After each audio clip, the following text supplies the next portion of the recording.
For Franciscanbeat, I am Matt Walker. In today's news, Ohio officials plan new system of travel alert, critics slam President Donald Trump, residents of North California return home, latest on the mass shooting in Las Vegas, several thousand government protesters have rallied outside of Ukraine, and all this and more on today's Franciscanbeat.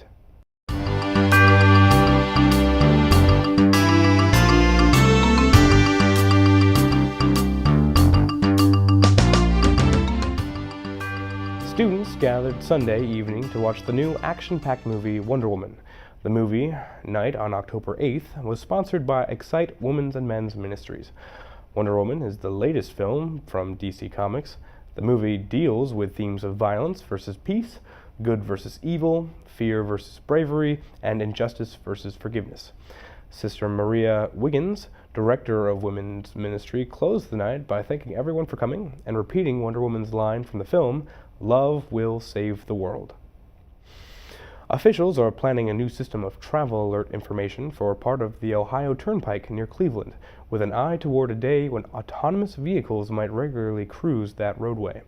Until then, the data about factors such as foggy conditions and snowplow angles could serve newer vehicles equipped to receive digital short-range radio signals and display the results for drivers. The sensors behind the system are slated for use by early next year between Amherst and Streetsboro. Critics are slamming President Donald Trump for his claim that his predecessors didn't make calls to the families of the nation's fallen. A former aide to President Barack Obama calls Trump's statement deranged. A spokesman for former President George W. Bush says he called or met hundreds, if not thousands, of family members of the war dead. More people displaced by Northern California wildfires have been told they can go home.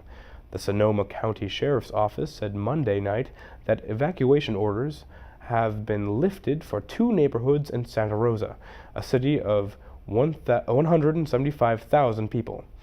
Many harder-hit neighborhoods in the city remain under evacuation orders.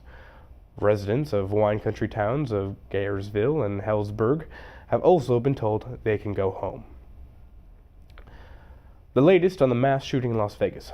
Another wrinkle has been added to the investigation into the Las Vegas massacre after a spokeswoman for the hotel where the gunman was a guest raised questions about the latest timeline of events provided by the police. Police initially said Paddock stopped firing on the crowd to shoot through his door and wound a Mandalay Bay security guard. On Monday, they said the guard actually was wounded before Paddock started the massacre. Today in sports.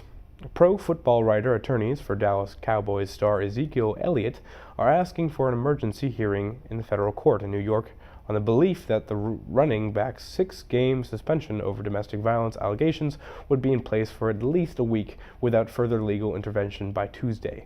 Elliott's legal team and NFL lawyers were set for a hearing Tuesday afternoon in the South District of New York, about 2 hours before what Elliott's attorneys believed was a deadline for active rosters to be set for the Cowboys game Sunday at San Francisco. LeBron James may miss Cleveland's opener Tuesday night against Boston because of a sprained left ankle. James injured his ankle in practice on September 27th and played in just one exhibition game. He participated in the team's morning shoot-around, and a team spokesman said it would be a game-tie decision whether he faces the Celtics. James is officially listed as questionable.